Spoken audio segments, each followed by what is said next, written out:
And the higher this will go, the stronger the alt season will be. And this is an alt season that many people are underestimating, but the alt season will be massive.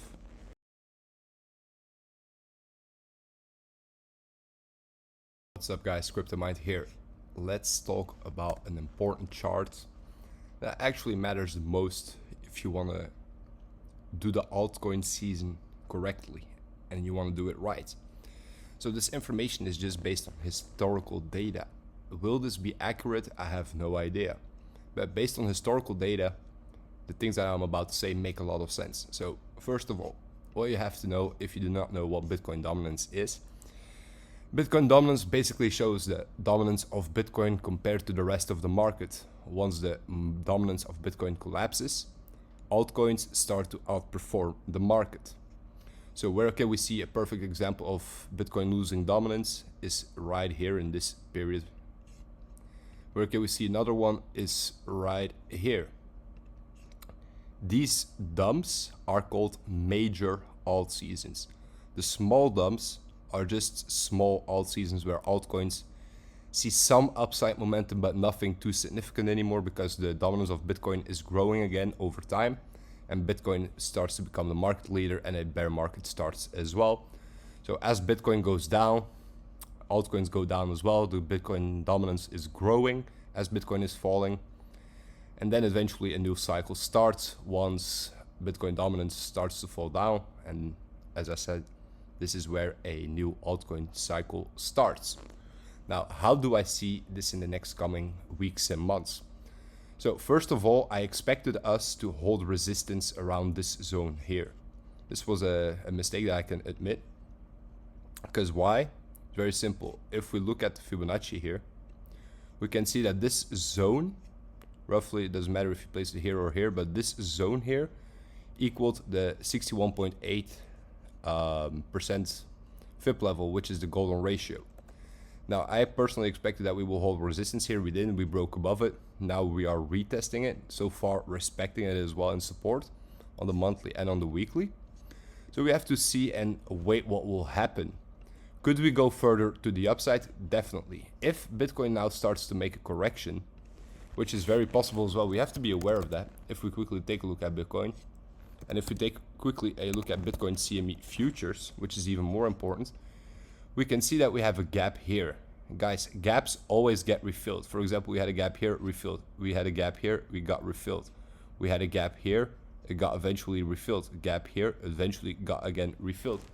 So gaps often do get refilled, and I do not expect that this bull market will be just one straight line to the upside without any corrections. I think sooner or later, as well as we are nearing a extremely greedy phase, we might see Bitcoin making a correction sooner or later. If not here, maybe perhaps at 95k to 100k.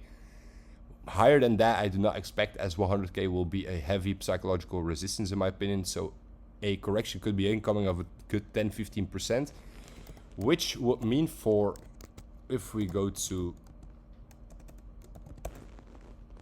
Bitcoin dominance again, this would mean that Bitcoin dominance continues to go to the upside. Why? Bitcoin is falling. Bitcoin will take altcoins with it. So if Bitcoin falls 10-15%, expect altcoins to fall 30%, 25%, 40%. Definitely very possible, so be aware of that. But as that is happening, because Bitcoin remains a market leader, Bitcoin dominance will continue to go to the upside, which overall is not a bad thing if you think about it. Now, I know many of us, including me, I would just like to see this fall down and boom, we pump our backs.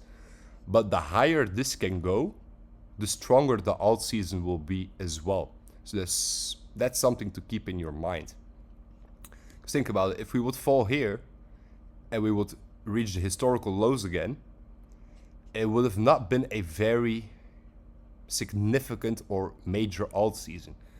But the higher this can go, and if we retest now around 64% or even higher, then once this starts to dump to the downside, the alt season will be oh so strong. And this is what I'm aiming for. Now my targets are very simple, guys. My targets are here, where the historical lows are, because this is a proven support point. If we fall back towards this zone right here, I will start to scale out. Me personally, I will start to scale out. I don't care if we fall a little bit lower towards this. I really do not give a fuck. Why? Because I know this will reverse again. Boom, and a new bear market could start it. So that's something where I'm very aware of. Another thing that I'm very aware of is once we will break below this level here, we will have a lot of FOMO from the retail. So this is where retail, once we will break below this level, this is where retail starts to enter. And of course, as we already know, retail always takes the last push to the upside. They become the exit liquidity. So I assume people that will enter between here and here will become exit liquidity. And I personally do not want you to become exit liquidity. Understand what I said here because it's simple and it can make you a lot of money if used correctly, guys. Again, if we go from here all the way back to here, that's a very major alt season. That's a very, very big alt season even. If we would go to here, which is still possible, however, let's start level by level. But if we do go here, like we did in the past basically, and then we collapse to the downside, the alt season will be even stronger than from here. So it does not really matter. The only thing that matters is that you understand that once this collapses to the downside, which it does every cycle, and it reaches the historical lows and the retail breakpoint, you should start to consider or start to plan where you should take profits. Alright guys, that's it for this video, quick and simple. Make sure to leave a like and subscribe if you're still here till the end. If not, it is what it is. See you in the next one.